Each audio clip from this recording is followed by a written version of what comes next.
স্টেশনে সেই দিনের পর অনেক বছর কেটে গেছে। রাফি আর সেই শহরে থাকে না। শোনা যায় সে এখন দূরে কোথাও কাজ করে, একটা শান্ত জীবন নিয়ে। সে আর ভালোবাসার কথা বলে না, কারণ সে শিখে গেছে সব অনুভূতি শব্দে প্রকাশ করা যায় না।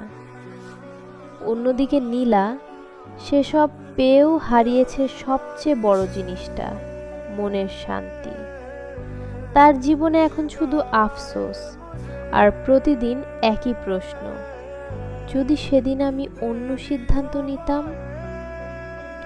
একদিন হঠাৎ ভাগ্য আবার তাদের সামনে এনে দাঁড় করালো, একটা ছোট শহরের হাসপাতালে।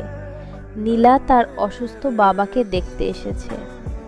হাসপাতালের করিডোরে হাঁটতে হাঁটতে হঠাৎ সে থেমে গেল। সামনে দাঁড়িয়ে আছে রাফি। সময়ের সাথে বদলে গেছে তার চেহারা, কিন্তু চোখ দুটো এখনো একই রকম গভীর। কিছুক্ষণ কেউ কিছু বলতে পারল না। নীলা ধীরে বলল, তুমি ভালো আছো?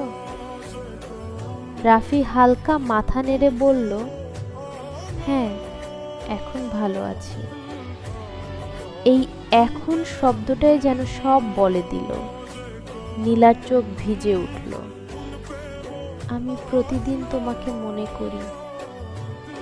রাফি একটু হেসে বলল, আমি আর মনে করি না, কারণ কিছু স্মৃতি ভুলে যাওয়াই ভালো। নীলা শেষবারের মতো জিজ্ঞেস করল, তুমি কি আর কাউকে ভালোবেসেছ?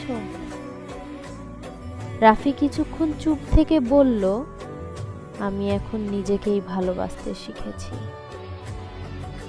হাসপাতালের বাইরে হালকা বৃষ্টি শুরু হলো। রাফি ধীরে ধীরে হাঁটা দিল। এইবারও সে পিছনে তাকালো না। নীলা দাঁড়িয়ে রইল, তার চোখে পানি, আর মনে একটাই উপলব্ধি, ভালোবাসা কখনো ভুল ছিল না, ভুল ছিল তার সিদ্ধান্ত। শেষে গল্পটা একটা কথাতেই শেষ হয়, বেঈমানি মানুষকে একা করে দেয়, আর সত্যিকারের ভালোবাসা একবার হারালে আর ফিরে পাওয়া যায় না।